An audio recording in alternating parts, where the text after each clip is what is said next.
আমাদেরকে খুব জানিয়েছেন। এই ছিল আমার কাছে সর্বশেষ তথ্য। আসলে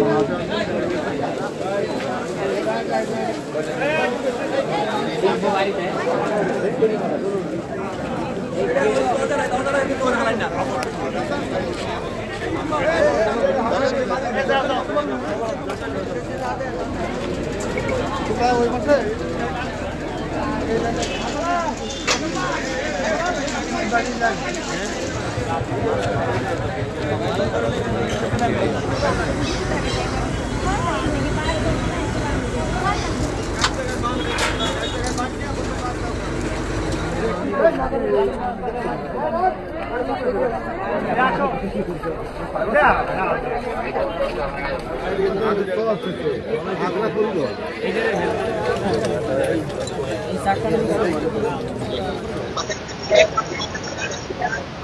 আজকে সকাল 11:30টার দিকে মাদারীপুর জেলার ডাসার উপজেলায় মেলগাঁও নামক জায়গায় ঢাকামুখী বিআরটিসি এবং বরিশালমুখী ইমরান পরিবহন সরাসরি একটা সংঘর্ষ হয়।